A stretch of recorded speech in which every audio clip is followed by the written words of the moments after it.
Tempo comum, 31ª semana, segunda-feira. Tema: 67. Sem esperar nada em troca. Pontos a meditar. 1. Dá e dá-se ainda que não se vejam os frutos. 2. O prêmio à generosidade. Dar com alegria. 3. Pôr a serviço dos outros os talentos recebidos. Pelo sinal da Santa Cruz, livrai-nos Deus, nosso Senhor, dos nossos inimigos. Em nome do Pai, do Filho e do Espírito Santo. Amém. Meu Senhor e meu Deus, creio firmemente que estás aqui, que me vês, que me ouves. Adoro-te com profunda reverência. Peço-te perdão dos meus pecados e graça para fazer com fruto este tempo de oração. Minha Mãe Imaculada, São José meu Pai e Senhor, meu anjo da guarda, intercedei por mim.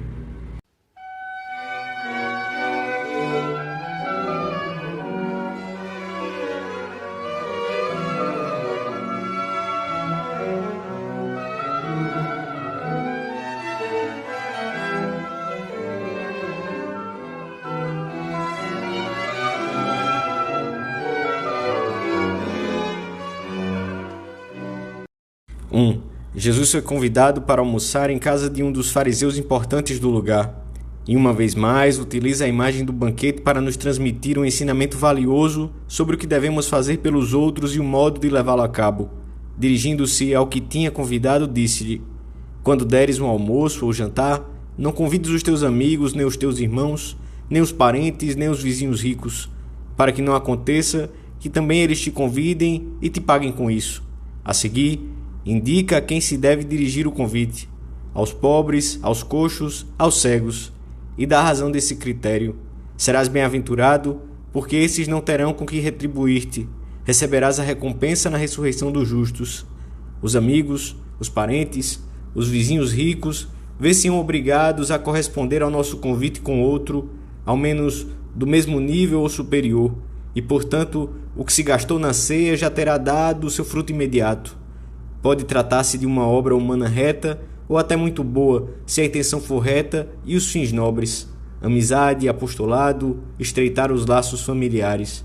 Mas, em si mesma, pouco se diferencia daquilo que os pagãos podem fazer. É uma maneira humana de agir. Se amais os que vos amam, que mérito tendes? Porque os pecadores também amam quem os ama.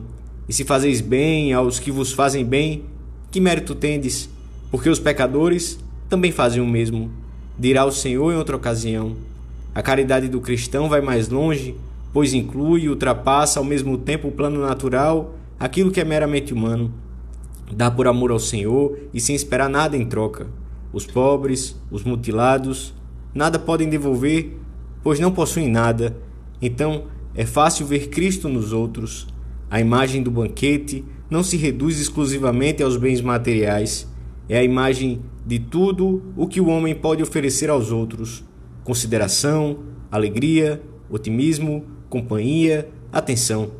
Conta-se da vida de São Martinho que, certa noite, Cristo lhe apareceu em sonhos vestido com a metade da capa de oficial romano que poucas horas antes o santo tinha dado a um pobre.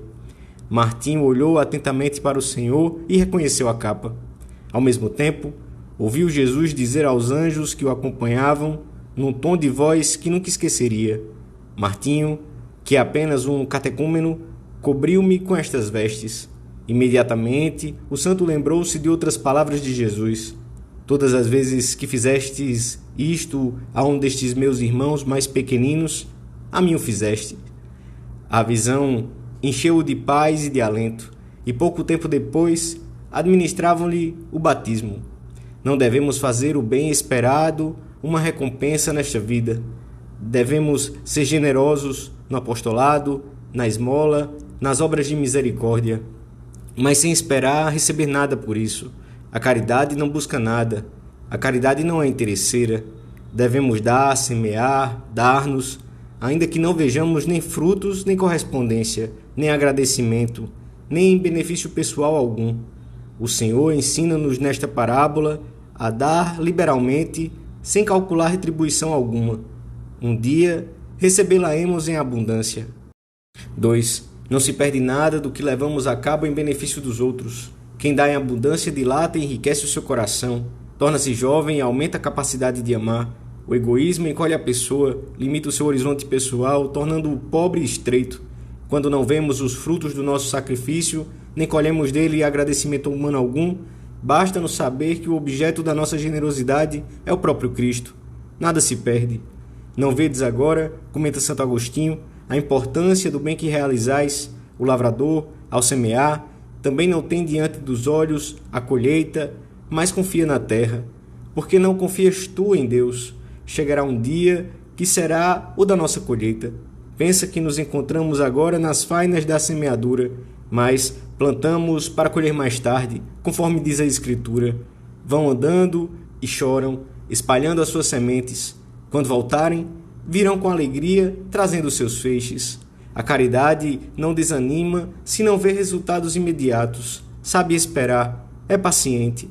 A generosidade abre caminho à necessidade vital de dar. O coração, que não sabe espalhar o bem entre os que rodeiam, no ambiente em que vive, inutiliza-se, envelhece e morre. Quando damos, o nosso coração alegra-se e estamos em condições de compreender melhor o Senhor que deu a sua vida em resgate por todos. Quando São Paulo agradece aos filipenses a ajuda que lhe prestaram, diz-lhes que está contente não tanto pelo benefício que recebeu, como sobretudo pelo fruto que as esmolas trarão para eles próprios, a fim de que vão aumentando os juros da vossa conta. Por isso, São Leão Magno recomenda que quem distribui esmolas se disponha a fazê-lo com despreocupação e alegria, já que quanto menos reserve para si, maior será o lucro que terá. São Paulo também animava os primeiros cristãos a viver a generosidade com alegria, pois Deus ama aquele que dá com alegria. Ninguém, muito menos o Senhor, pode gostar de um serviço ou de uma esmola praticados de má vontade ou com tristeza. Se dás o pão com tristeza, comenta Santo Agostinho, perdeste o pão e o prêmio. Por outro lado, o Senhor entusiasma-se com a entrega de quem dá e se dá por amor, espontaneamente, sem cálculos. 3. É muito que podemos dar aos outros.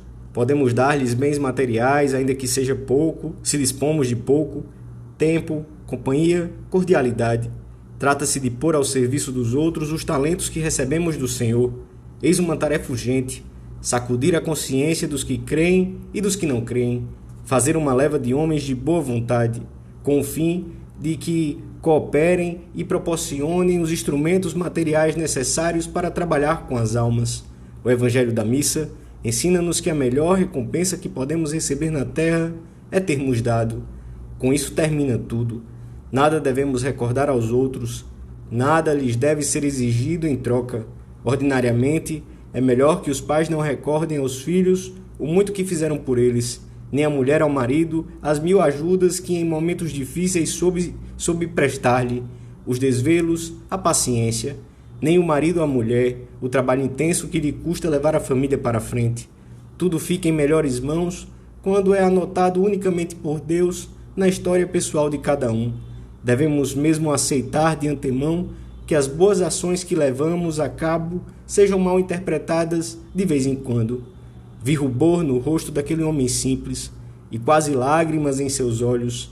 Prestava generosamente a sua colaboração em obras boas com o dinheiro honesto que ele mesmo ganhava e soube que os bons apodavam de bastardas as suas ações.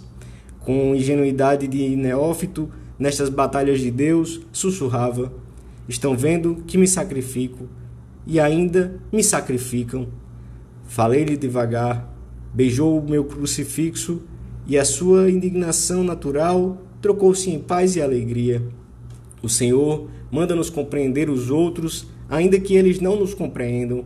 Talvez não o possam fazer nesse momento, como não o podiam os indigentes convidados ao banquete, que não estavam em condições de retribuir o convite com outro convite. E devemos também amar as pessoas, ainda que nos ignorem, e prestar muitos pequenos serviços, ainda que em circunstâncias semelhantes nos neguem, e tornar a vida amável aos que nos rodeiam, ainda que algumas vezes pareça que nos correspondem com indiferença. E tudo isso com o coração grande, sem levar uma contabilidade de cada favor prestado. Quando se ouvem lamentos e queixas de alguns que, segundo dizem, passaram pela vida dando e entregando-se sem receber depois as mesmas atenções, pode-se suspeitar de que faltou algo essencial nessa entrega, pelo menos a pureza de intenção. Quem dá de olhos postos em Deus não experimenta desilusão nem cansaço, mas júbilo íntimo e uma abertura de coração que resulta de saber que Deus está contente com o que fez. Quanto mais generoso fores por Deus, mais feliz serás. A nossa mãe, Santa Maria, que com o seu faça-se entregou o seu ser e a sua vida ao Senhor e a nós, seus filhos, ajudar-nos-á a não reservar nada para nós mesmos e a ser generosos nas 1000 pequenas oportunidades que se apresentam todos os dias. Dou-te graças, meu Deus, pelos bons propósitos, afetos e inspirações que me comunicaste nesta meditação. Peço-te ajuda para os pôr em prática. Minha Mãe Imaculada, São José, meu Pai e Senhor, meu anjo da guarda, intercedei por mim.